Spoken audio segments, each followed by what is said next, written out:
Es un placer estar otra vez con ustedes. En esta ocasión vamos a hablar de los sucesos ocurridos en 1921 en el norte de la provincia de Santa Fe, cuando cientos de obreros de la empresa La Forestal fueron ejecutados en una salvaje represión. Primero vamos a poner contexto histórico.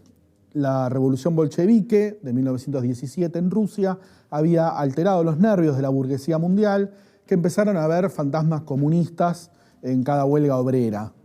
La Semana Trágica, la Patagonia Rebelde y esta masacre de La Forestal son hechos contemporáneos entre sí y muestran la crueldad con la que eran respondidas las demandas laborales que surgían, las demandas sindicales.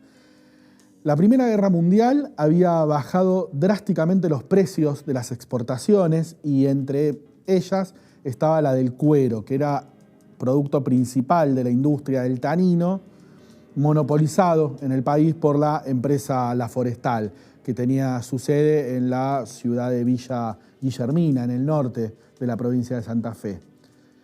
La empresa La Forestal era muy poderosa, de origen británico, tenía capitales alemanes y franceses, era prácticamente una multinacional. La empresa exportaba postes y durmientes para construir los ferrocarriles, tanto en Argentina como en otros lugares de América, y también tanino, que era un producto que servía para fabricar cuero. Era la primera productora de tanino a nivel mundial y llegó a fundar cerca de 40 pueblos con puertos, tenía 400 kilómetros de vías férreas propias y alrededor de 30 fábricas. Era prácticamente un estado dentro del estado argentino. A sus empleados les pagaba con una moneda propia, unos vales, que solo podían ser canjeados en almacenes que tenía la propia empresa y que tenían obviamente precios desmesurados.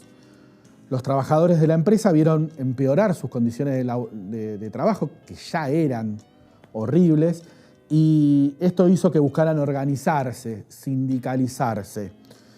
Lo van a lograr a finales de 1919. Se crea el Sindicato de Obreros en Tanino y Anexos de La Forestal. Su primer secretario general fue Teófilo Lafuente. Ese año ya organizaron la primera huelga. En un extenso pliego de demandas presentaban cuáles eran sus reivindicaciones para mejorar lo más posible las condiciones de trabajo y de vida. Desde un inicio la empresa no escuchó las demandas de los trabajadores y contestó como conocía en esa época: despedir y mandar a arrestar o incluso deportar por la ley de residencia a los más molestos. No faltaron choques físicos y se dieron los primeros asesinatos de huelguistas. A mediados de 1920, la empresa va a ir un paso más. Primero, mandó a crear y financiar una fuerza represiva provincial, que va a ser la Gendarmería Volante, así se la llamó. Ahí aparecieron las primeras ejecuciones. Pero también esta fuerza parapolicial, que era provincial, pero que estaba financiada por la propia empresa, en ese entonces habían llegado a un acuerdo junto con el gobierno radical de la provincia de Santa Fe, liderado por Enrique Mosca, que les daba incluso las armas y los uniformes a esta fuerza. Enrique Mosca, años después, va a ser abogado de la empresa, nada es casual. La iniciativa articuló tanto los intereses del Estado provincial, del gobierno provincial, como de la empresa. Pero la huelga no frenó con toda esta represión, así que la fábrica buscó ir un paso más todavía y directamente cerró las fábricas. Provocó, obviamente, un caos social enorme. Los trabajadores reclamaron por el derecho al trabajo, la reapertura de las fábricas, por el cumplimiento de las mejoras prometidas, por el fin de la violencia empresarial. Como no tuvieron respuesta, en enero de 1921 van a iniciar una revuelta popular, directamente en todos los pueblos del norte de Santa Fe, en rebelión por la decisión de la empresa.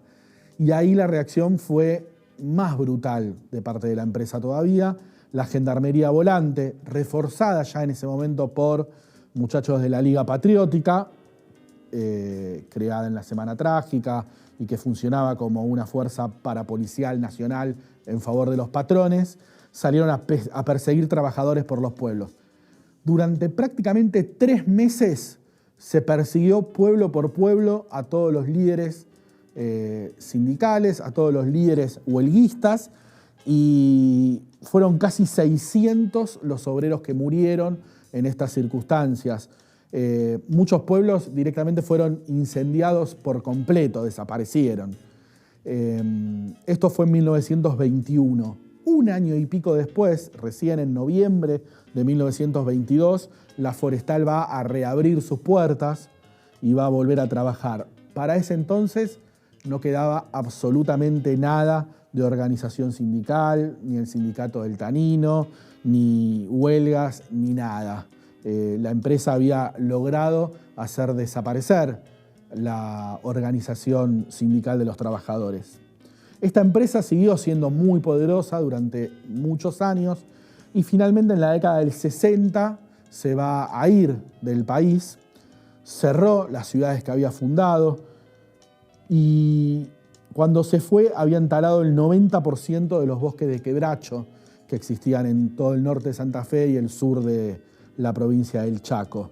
Causaron desertificación y un daño ecológico que más actualmente se calculó en alrededor de 3.000 millones de dólares, una gran pérdida para el país. Esto fue la masacre de la Forestal.